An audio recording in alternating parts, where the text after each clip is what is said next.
오늘 말씀의 제목은 하나님이 기뻐하시는 헌금입니다. 3월 계속해서 헌금 시리즈 설교를 하고 있습니다. 간절히 바라기는 우리 서머나 성도들의 생각하고 있는 그 헌금의 개념이 바로 서기를 원하고, 또 우리 모든 서머나 성도들이 같은 헌금의 개념을 가짐으로 우리가 서로 다른 말이 아니라 한 목소리를 낼 수 있는 우리 교회가 되기를 간절히 소망합니다. 또 오늘 이 예배를 위해서 헌신해 주신 모든 성도들께 감사를 드립니다. 보이지 않는 곳에서 또 보이는 곳에서 여러분들의 헌신이 있기에 우리 서머나교회가 하나님 앞에 오늘도 예배를 드릴 수 있습니다. 우리 성도들의 헌신이 끊이지 않고 더 많은 성도들의 헌신을 통해 우리 서머나교회가 충성하는 교회가 되기를 간절히 바랍니다. 여러분, 대중매체를 통해서 기부 뉴스를 우리는 종종 듣게 됩니다. 어느 날 갑자기 누군가가 어려운 이웃을 찾아가서 큰 금액을 기부하기도 하고요. 또 작은 기부가 모여서 큰 일을 감당하기도 합니다. 우리가 그런 소식을 듣게 되면 마음에 감동이 오고, 때로는 나도 저 기부에 동참했으면 좋겠다라는 그런 생각을 갖게 됩니다. 그런데 한편으로 나도 저렇게 할 수 있을까라는 생각이 들 때 나의 지금 경제적인 상황을 바라보면서 내가 만약에 저 기부에 동참하게 되면 이번 달 생활비가 빠듯할 텐데 라는 생각을 가질 수도 있습니다. 또는 나도 필요한 게 많은데 정말 현실적인 고민이 떠오르면서 그 기부에 동참하지 못하는 우리의 모습이 있습니다. 사실 교회 안에서도 헌금을 생각하면 우리의 마음이 이와 같이 조용히 위축되는 모습이 우리에게 있다라는 것입니다. 내가 이 헌금을 드리고 나면 내 생활은 어떻게 될까? 이번 달에 지출이 많은데 내가 정말 돈을 아껴 써야 되는데 헌금을 드려야 하는가? 어쩌면 이런 걱정과 부담 때문에 때로는 기쁨 없이 우리가 헌금을 드릴 수 있습니다. 아니면 아예 포기를 해버립니다. 그런데 오늘 본문 마가복음 12장 41절에서 44절에서는 우리가 예상치 못한 장면이 등장하는데, 예수님이 관심을 보이신 사람은요, 많은 헌금을 드린 사람이 아니라 단돈 두 렙돈밖에 없던 가난한 과부였습니다. 예수님은 그녀의 헌금을 과연 어떻게 평가하셨으며 또 무슨 이유로 이 과부에게서 눈을 떼지 않으셨을까? 오늘 이 말씀을 통해 하나님이 정말 기뻐하시는 헌금이란 무엇인지 오늘 그 답을 함께 찾아보려고 합니다. 그 과정에서 혹시 헌금하면 자동적으로 떠올려지는 그런 무거운 생각들이 오늘 주님의 시선으로 다시 해석되기를 바라고요. 우리 안에 기쁨과 감사가 새롭게 회복되기를 예수님의 이름으로 간절히 축복합니다. 첫 번째, 하나님이 기뻐하시는 헌금은 사랑의 표현입니다. 예수님은 성전 한쪽에서 사람들이 헌금 드리는 모습을 주의 깊게 보셨습니다. 많은 사람들이 헌금을 드렸지만 예수님이 주목하신 것은 헌금의 액수가 아니라 어떻게 헌금을 드리는가였습니다. 오늘 41절을 보십시오. 예수님께서 헌금함을 대하여 앉으사 무리가 어떻게 헌금함에 돈을 넣는가를 보셨다라고 기록되어 있습니다. 사람들은 부자들의 헌금을 눈여겨보았지만 예수님은 오히려 가난한 과부의 헌금에 오늘 시선을 고정하고 계십니다. 왜냐하면 그녀의 헌금에는 사람들이 알지 못하는 특별한 마음이 담겨 있었기 때문입니다. 부자들의 헌금은 율법에 따른 의무적인 헌금이었습니다. 당시 유대인들은 11조와 여러 가지 헌물을 드려야만 했고, 헌금이 종교적인 규례로 자리 잡고 있었습니다. 그래서 그들에게 헌금은 내가 감동이 돼서 나의 믿음의 고백이 아니라 내가 해야 할 일로 인식되었고, 비록 많이 드려도 그것이 정말 하나님을 기쁘시게 하려는 순수한 마음인지를 우리가 알 수 없었습니다. 반면에 가난한 과부의 헌금은요, 의무감이 아니라 하나님을 향한 사랑에서 그녀는 헌금을 드렸습니다. 유대 사회에서 과부는요, 헌금을 강요받지 않아도 될 만큼 너무나도 취약한 계층이었습니다. 율법에서도 그 과부들을 돌보라고 명령하지 않았습니까? 당장 생활비가 절실한 상황에서도 그녀는 자신의 전부를 하나님께 드렸습니다. 오늘 42절을 보면 두 렙돈, 곧 한 고드란트를 넣었다라고 말씀합니다.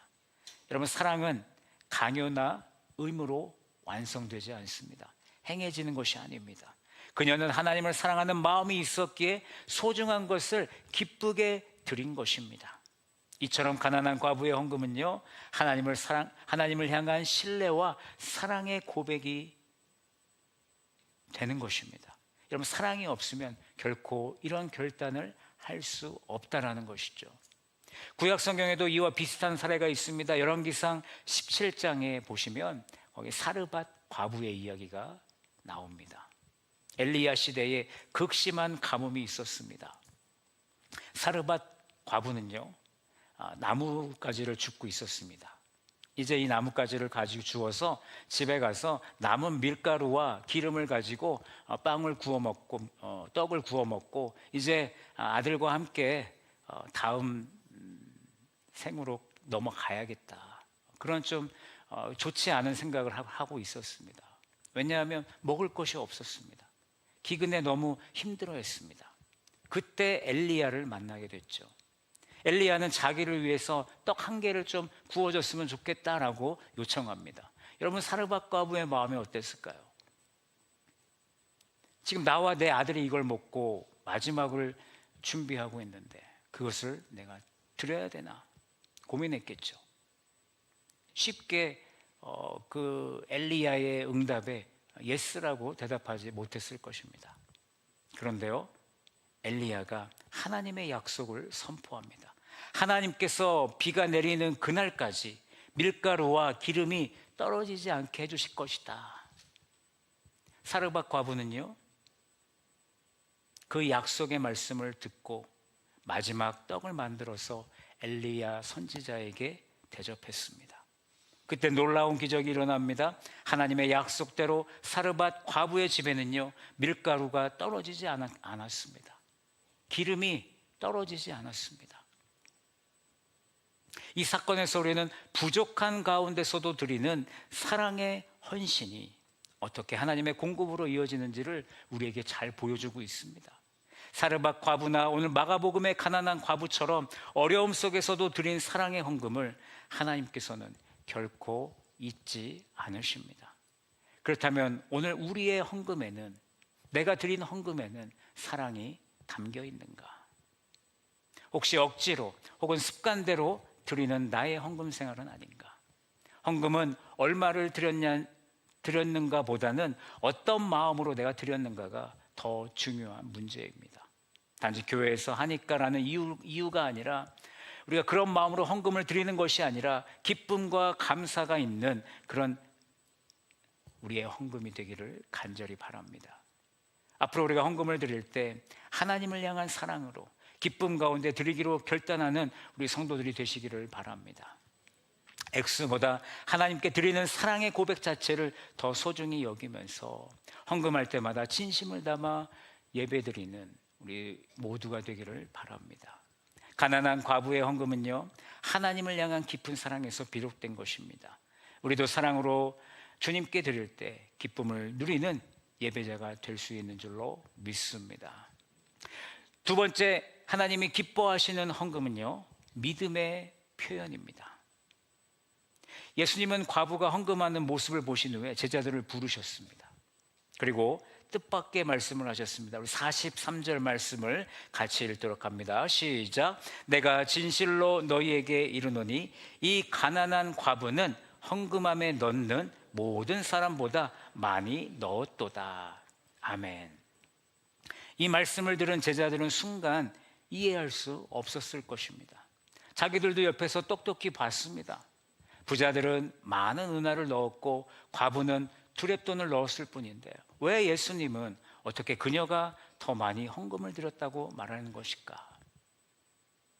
여러분, 제자들뿐만 아니라 오늘 이 예배를 드리는, 이 설교를 듣는 우리도 쉽게 이해하기가 어렵습니다.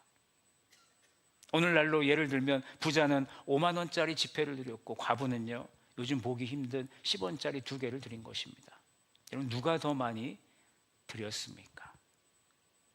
그러나 예수님은 사람들이 보지 못한 것, 즉 헌금의 양이 아니라 그 안에 담긴 그 마음, 그 믿음을 보신 것입니다.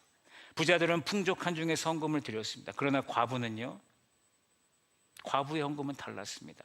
오늘 44절 말씀 함께 읽도록 합니다. 시작. 그들은 다 그 풍족한 중에서 넣었거니와 이 과부는 그 가난한 중에서 자기의 모든 소유 곧 생활비 전부를 넣었느니라 하시니라. 아멘. 그녀가 드린 것은 무엇입니까? 생활비 전부를 드렸습니다. 전부를 드렸습니다. 이 두렙돈은 당시 노동자의 하루 품삯인 1데나리온의 64분의 1에 불과한 금액이었습니다. 제가 2주 전에 한번 말씀드렸는데 780원 정도, 800원이 안 되는 금액이었습니다. 그러나 그녀에게 그것은요, 부자들처럼 남는 것이 아니라 생계를 위한 전부를 하나님께 드린 것입니다. 예수님께서 그녀의 헌금을 가치 있게 여기신 이유는 그녀가 하나님을 믿고 자신의 삶을 온전히 맡겼기 때문입니다. 그녀는 자신의 생계를 하나님께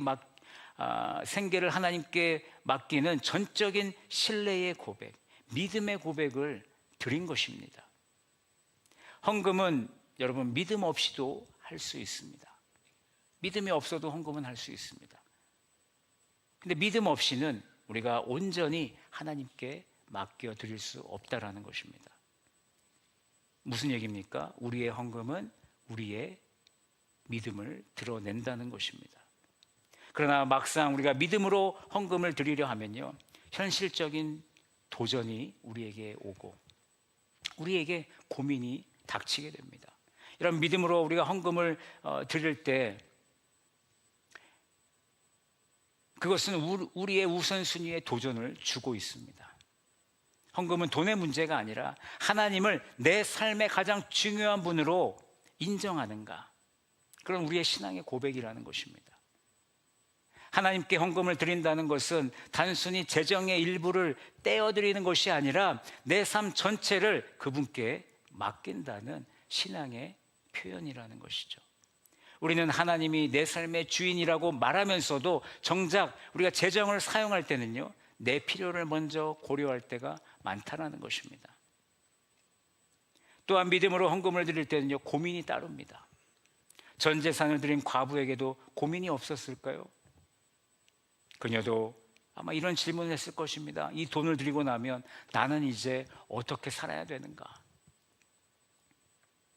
우리의 고민도 다르지 않습니다. 믿음으로 드리면 흔쾌히 드릴 것 같지만 우리는 고민하기 시작하는 거예요.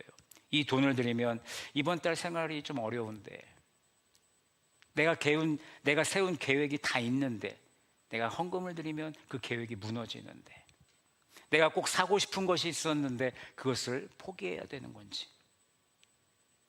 그러나 헌금이 하나님을 향한 순종이라면 그 순종 뒤에는 반드시 하나님의 돌보심과 공급하심이 따라온다는 것을 우리는 믿어야 됩니다. 믿음으로 헌금을 드리는 것은요, 단 한 번의 결단으로 끝나는 일이 아닙니다. 꾸준히 하나님을 신뢰하는 마음으로 드릴 때 우리의 믿음이 성장하고 하나님을 경험하는 그 범위가 더욱더 넓어지게 되는 것입니다. 처음에는 작은 액수를 드리는 것도 어렵습니다. 하지만 점차 하나님께 맡기는 삶을 경험하면요, 우리는 더 큰 믿음으로 나아가게 되는 것입니다. 결국 헌금은 하나님과 우리의 신앙이 깊어지게 만드는 그런 믿음을 보여주는 것입니다.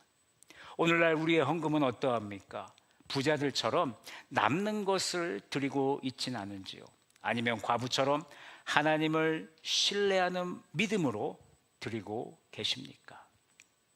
우리의 헌금이 하나님 앞에서 어떤 의미를 가질지 우리는 고민해 봐야 합니다.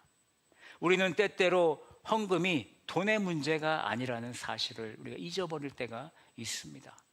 헌금은 돈을 내는 것이 아니라 하나님을 향한 믿음의 표현입니다. 오늘 예수님께서 가르쳐 주신 하나님 나라의 경제 원리는요, 세상의 경제 원리와는 다릅니다. 마태복음 6장 33절 말씀을 우리가 함께 읽도록 합니다. 시작. 그런즉 너희는 먼저 그의 나라와 그의 의를 구하라. 그리하면 이 모든 것을 너희에게 더하시리라. 아멘. 과부는요, 오늘 마태복음 6장 33절의 원리를 실천한 것입니다. 그녀는 자신의 필요를 먼저 챙긴 것이 아니라 하나님의 나라를 먼저 구하는 믿음으로 헌금했다라는 것입니다. 그리고 하나님께서 자신의 삶을 책임지실 것을 그녀는 믿었고 그녀는 신뢰했습니다. 하나님은 우리의 믿음이 담긴 그 헌금을 기뻐 받으십니다. 과부의 두렙돈이 가장 큰 헌금이 된 것은 그것이 하나님을 향한 완전한 신뢰의 고백, 믿음의 고백이었기 때문입니다. 우리의 헌금도 단순한 어떤 금전적인 행위가 되지 않기를 바랍니다. 하나님께 삶을 맡기는, 나의 믿음을 맡기는 그런 신앙의 표현이 되기를 간절히 원합니다. 이번 한 주간 우리가 믿음으로 헌금하며 우리의 신뢰를 돌아보는 시간이 되기를 바랍니다. 헌금할 때마다 하나님께 드리는 사랑과 믿음을 기억하십시오. 그리고 기쁨으로 드리십시오. 우리의 헌금을 통해 우리 하나님께서 영광을 받으십니다. 우리의 믿음이 더욱 깊어질 것입니다. 우리 주님께서 저와 여러분들의 그 헌금의 삶을 통해 우리의 믿음을 더욱더 보기를 원하시니 우리가 믿음으로 드릴 수 있는 서머나 모든 성도들이 되시기를 간절히 축복합니다. 셋째, 하나님이 기뻐하시는 헌금은요, 영원한 평가를 받습니다. 우리가 하나님께 드리는 헌금은 사랑에서 시작이 되죠. 그리고 그것이 믿음으로 이어질 때 하나님께서 그 헌금을 영원한 가치로 평가하십니다. 예수님은 단순히 많은 금액을 드린 부자들이 아니라 사랑과 믿음으로 드린 과부의 헌금을 가장 귀한 것으로 오늘 인정하셨습니다. 예수님은 과부의 헌금을 보신 후에 제자들에게 중요한 교훈을 남기셨습니다. 사람들은 헌금에 눈에 보이는 액수로 평가하지만 하나님은 그 헌금을 영원한 가치로 평가하셨습니다. 오늘 43절에 이 가난한 과부는 헌금함에 넣는 모든 사람보다 많이 넣었도다라고 말씀하셨죠. 어떻게 예수님께서는 그녀가 가장 많은 헌금을 드렸다라고 말씀하셨을까요? 그 이유는 사람들은 헌금을 일시적인 가치로 여겼지만 하나님은 영원한 가치로 평가하셨기 때문입니다. 사람들은 헌금의 액수를 기준으로 판단하지만 하나님은 그 헌금이 천국에서 어떤 의미를 가지는지를 보신다는 겁니다. 당시 유대인들은요, 부자가 많은 헌금을 드리는 것을 하나님의 축복의 증거로 여겼습니다. 무슨 얘기입니까? 많이 드릴수록 신앙이 좋다라고 그들은 평가했다라는 것입니다. 오늘날에도 우리는 종종 사람들의 평가에 휘둘릴 때가 있습니다. 이 정도면 괜찮은 헌금일까?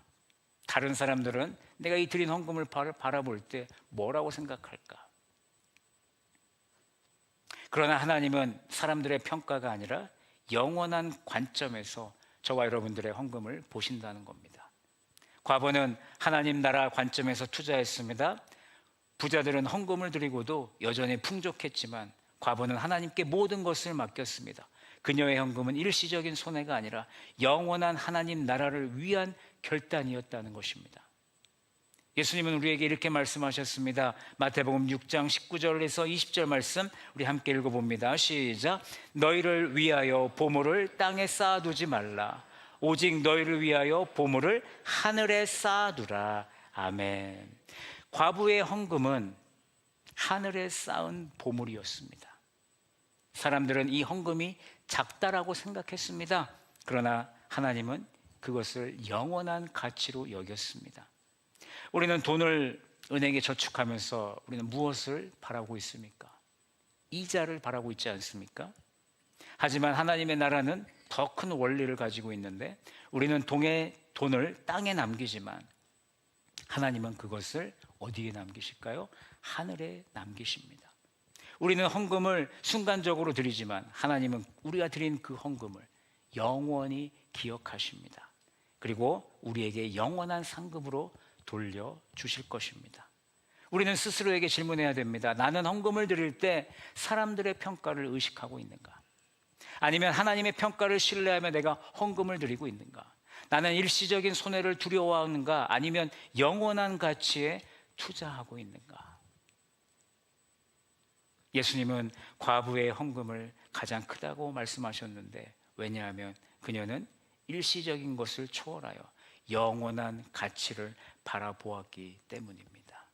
그리고 영원한 가치에 투자를 했기 때문입니다. 오늘 우리의 헌금이 하나님의 평가 기준에서 어떻게 보일지를 고민하며 믿음과 사랑으로 함께 하나님께 나아가기를 간절히 바랍니다.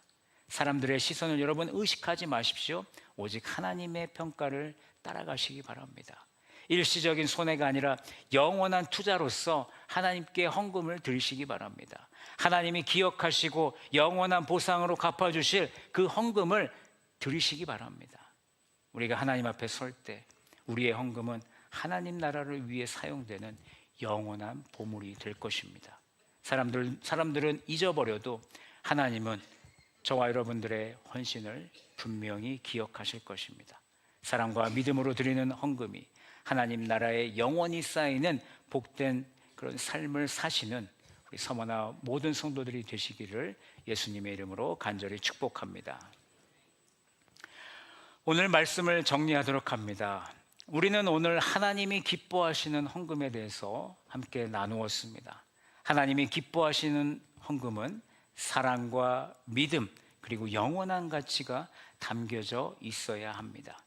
여러분, 액수가 아닌 마음을 보시는 하나님은 우리의 헌금 속에 하나님을 향한 진실한 사랑이 깃들어 있기를 원하십니다. 예수님께서는 부족한 중에서도요 생활비 전부를 드린 과부의 행동에서 참된 믿음을 보셨습니다. 사람들은 액수를 기준으로 일시적인 평가를 하지만 예수님은 과부의 작은 두렙돈이 가장 큰 헌금이다라고 분명히 말씀하셨습니다. 결국 헌금은 얼마냐가 아니라 어떤 마음으로 드리는가, 그것이 바로 핵심입니다. 곧 사랑과 믿음을 담은 헌금, 그것이 우리의 헌금이 되어야 하는 것입니다. 그리고 그 헌금은요 영원한 의미를 가지게 된다는 것입니다. 오늘 이 말씀을 기억하며 우리가 헌금을 드릴 때마다 우리의 중심을 하나님께 드리고 그분을 신뢰함으로써 우리의 삶의 모든 것을 주님께 내어드릴 수 있는 진정한 예배자가 되기를 간절히 소망합니다. 작은 것이든 큰 것이든 하나님을 향한 사랑과 믿음으로 드릴 때 우리 주님께서는 그것을 영원히 귀히 여기실 것입니다. 우리의 삶에 부족함이 없도록 우리 주님께서 분명히 채워주실 것입니다. 이번 주부터 우리가 실제로 사랑과 믿음으로 드리는 헌금을 시도해 보기를 원합니다.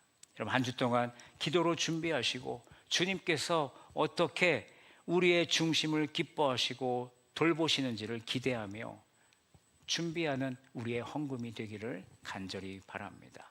우리가 그렇게 주님 앞에 나아갈 때 우리 주님께서 저와 여러분들의 삶의 주인이 되어 주실 것이고 우리의 삶을 기쁘게 받으시는 우리 주님이 되실 줄로 믿습니다.